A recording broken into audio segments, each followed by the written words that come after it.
Brazil to preview Germany versus Denmark. In my opinion, this is one of the more interesting games also in the round of 16.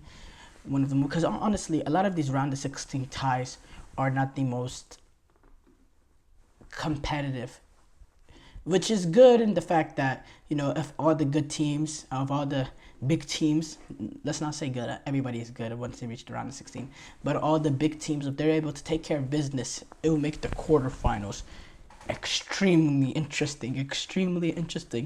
And it's a little bit disappointing that Spain, Germany, France, Portugal are all on one side of the bracket because, we like to see, because, a lot of those teams will take each other out and we won't get as much big games because of it, especially later on in the tournament. But we'll get them games eventually. We'll just get them a little quicker. But still, but this game in terms of Germany, Denmark, it's an interesting game in that, this is Germany. This is going to be their opportunity to win their first knockout stage game since the 2016 European Championships. That is 8 years ago. That's an unbelievable and ridiculous stat, in my opinion. This is a team that just won the World Cup 10 years ago. If you told them at that point, yeah, you get a few wins in the European Championship in the knockout stage 2 years later, then you'll go on a 8-year drought and counting.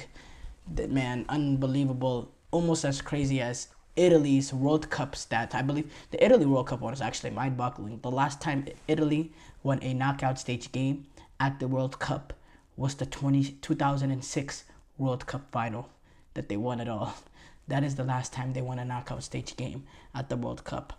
Unbelievable statistic. And yeah, this is not that crazy, but it's still a crazy stat because you never think of Germany going on this bad of a run, but they've been on a very bad run in terms of their national team over the past few international tournaments. But this has definitely by far been the most successful because they reached around the 16 at the last Euros, but it was very, very shaky. Reached the round of 16s. It took a last few minute goal by I believe it was Goretzka to equalize against Hungary at home, by the way, to even reach the knockout stage games where they immediately got knocked out by England.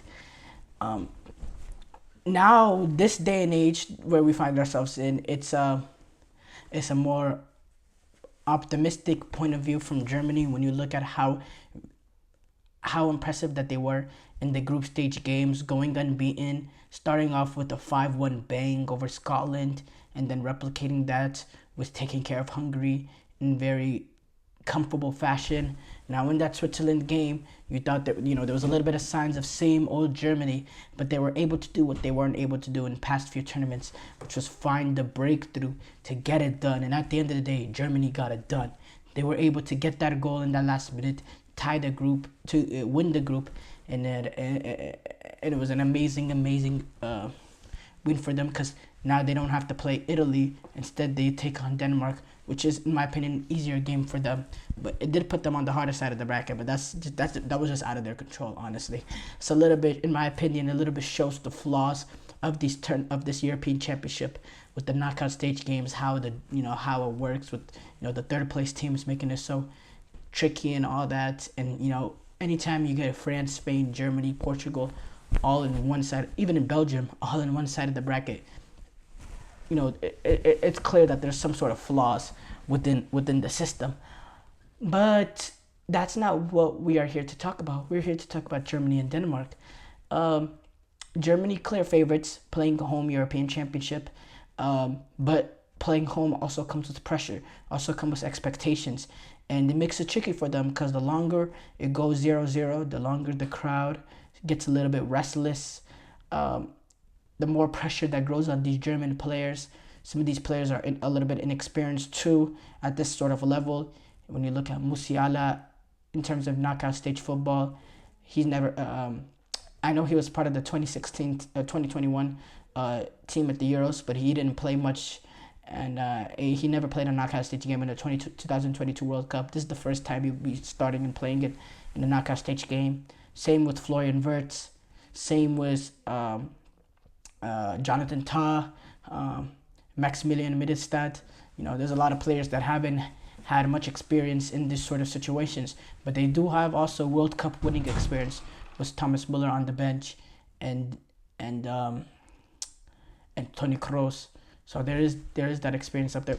Add Kai Havertz to the list of inexperienced players at this sort of level as well. Um, so it's a good blend for Germany, but the worst thing that can happen for them is the longer stay 0-0.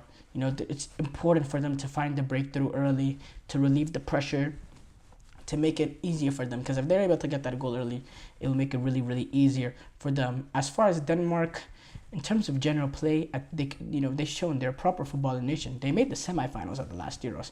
They can play football in terms of midfield. You look at Eriksen, Højbjerg, very solid players that can retain the ball, that can gain possession of the ball, that can protect the ball. You look at defensively, Vestergaard, Christensen, Schmeichel and Cole, Jacob Mæhle, wingback. They have very good, solid pieces that can play football, that can make it an outfit.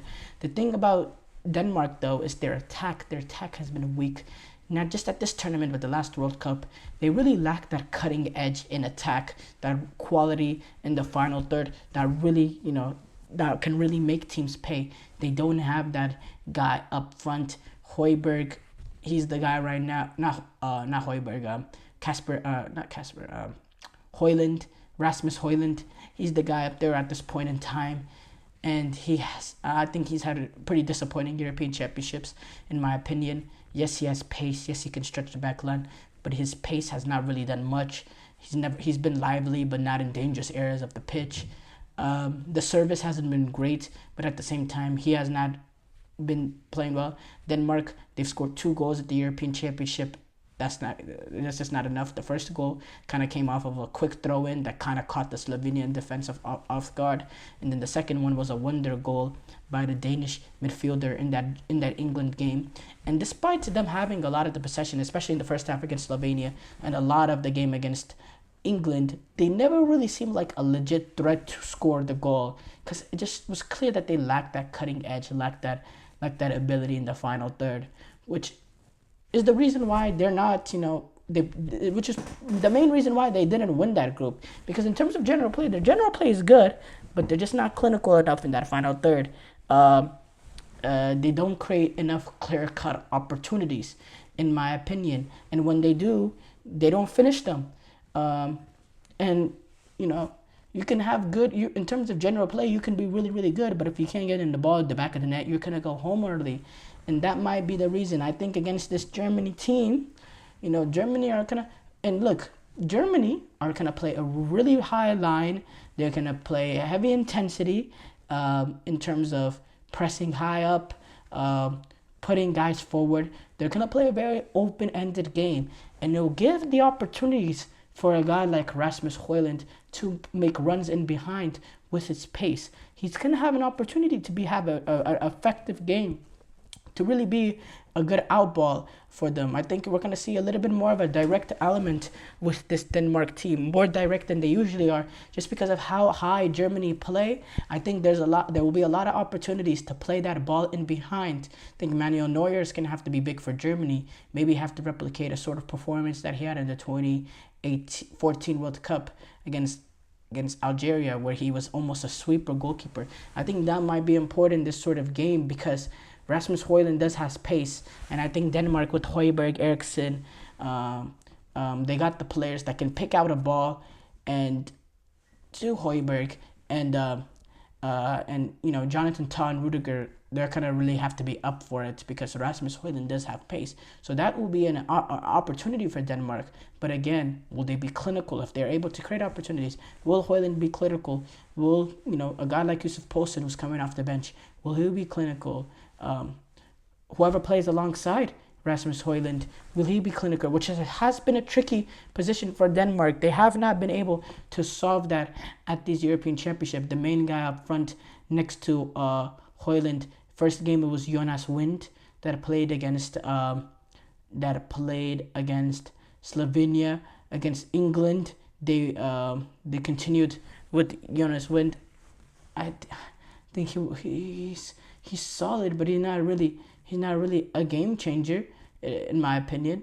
I think Kasper Dolberg has a little bit more of a capacity to score a goal, in my opinion. I think he's more, could be a little bit more dangerous. He had a big European Championships. Maybe he can come in to be a factor. I don't know. I think at the end of the day, Denmark just lacks that clinicalness, lacks that cutting edge in the final third. And I think Germany will have enough. It'll take a breakthrough moment. They will need some sort of lucky break. Or not lucky break, but they'll need to find that individual moment to get that goal. Once they're able to get that, if it comes early for them, it's even better. But if they're able to get that, it'll be smooth sailing from there. I don't think Denmark has the capabilities to go a goal back against this Germany team, and really, because they're not going to be able to take the ball and be as progressive as they were against England, against Germany. Germany are just too good for that, They're not going to, drop into a shell the way England does. So I think if they go behind against Germany, they'll be in big, big trouble.